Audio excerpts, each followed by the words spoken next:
प्रिय मित्र, हामी यति बेला धरानको बस पार्कमा छौँ। यो बस पार्क सञ्चालनमा आएको धेरै भएको छैन, भर्खरैदेखि हो। यो सञ्चालनमा भनेको हर्क साम्पाङ भन्दा पनि आयन र विक्रम बेघाको छोटो समय अवधिमा यसलाई तुरन्तै सञ्चालनमा ल्याइएको छ र अहिले चाहिँ उता भान्चोकतिर त्यस्तो भिड छैन। बसहरू, गाडीहरू, माइक्रोहरू सम्पूर्ण साधनको पूर्व, पश्चिम, उत्तर, दक्षिण जानु परेमा यहीँदेखि चाहिँ यात्रुहरू चाहिँ आएर बस्ने, निस्किने, लोड अनलोड सम्पूर्ण व्यवस्था यहाँदेखि गर्नुहुन्छ र प्रतीक्षालय पनि यहीँ रहेको छ र प्रतीक्षालयको लागि अहिलेको लागि तत्कालीन यतिको व्यवस्था छ। यो भनेको ठिकै पनि हो। छोटो अपडेट धरानको बस पार्क सञ्चालन आइसकेपछिको हो। यो तपाईँ सामु यो हाम्रो फेसबुक सामु सञ्जालमा साबर गरेका छौँ।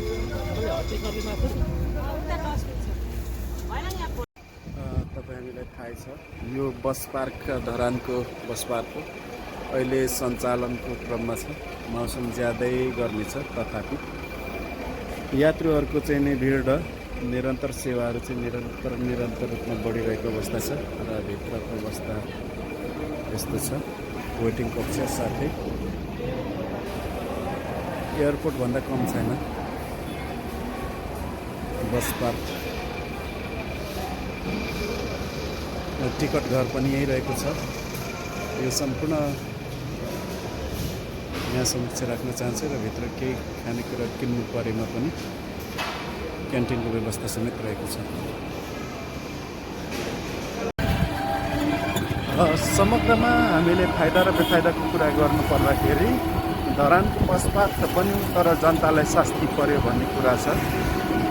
जस्तै तरहराबाट पहिले गाडी भाडा सस्तो हुँदाखेरि 20 रुपियाँमा मात्रै भानुचोक बस पार्कमा उतार्थ्यौँ भने अहिले भानुचोकमा नउतारी धरानको बस पार्कमा उतार्छ। त्यहाँ पनि तररादेखि 50 रुपियाँ हुन गयो। त्यहाँदेखि फेरि बस पार्कमा यस्तै सिटी सफारीमा जाँदाखेरि 30 रुपियाँ गर्दा 80 रुपियाँ लाग्ने भयो। पहिले चाहिँ नि तररादेखि धरानको भानुचोकसम्म पुग्दाखेरि 20 रुपियाँ 30 रुपियाँमा हुन्थ्यो भने अहिले 80 रुपियाँ पुग्न गएको छ। गर्दाखेरि 50-60 रुपियाँको महँगो भएको छ भन्ने कुराले गर्दाखेरि जनताले शास्ति बेहोर्नु परेको अवस्था छ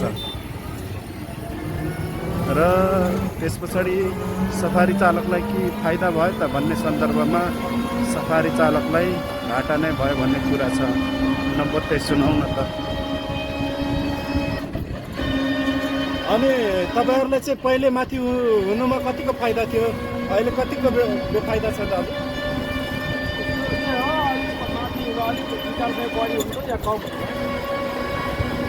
उस्तै हो र? लाइनमा बस्नु पर्दैन थियो? माथि पर्दैन थियो, तल चाहिँ लाइनमा बस्नु पर्थ्यो भन्नाले बेफाइदा छ तपाईँहरूलाई? फाइदा छैन।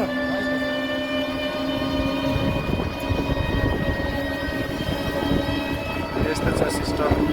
र पहिले हेरी चाहिँ भानुचोकमा अहिले सुनसान भएको अवस्था पनि छ। व्यापार व्यवसाय पनि चौपट छ।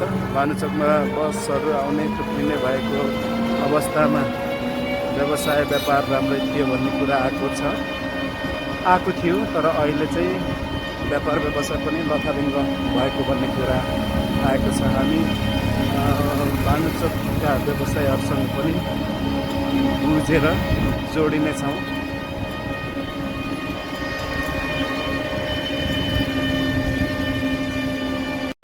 हामीले यति बेला धरानको घण्टाघर अथवा भानुचोकैमा छौँ।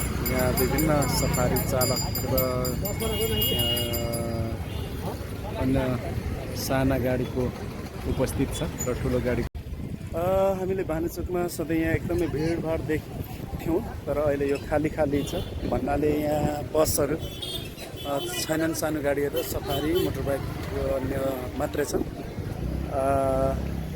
अहिले बस पार्क तल सञ्चालनमा आए यता यहाँको व्यवसाय पनि अलिकति चौपट अवस्था छ भन्ने कुराहरू छ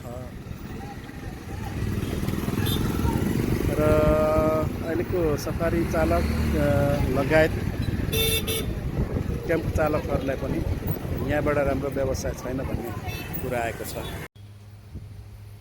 ए सुनसान छ बस पार्क सरेपछि त छैन व्यापार कि कसो हो? मान्छे नै हिँड्नु छोड्यो। त्यो बस पार्क सरेपछि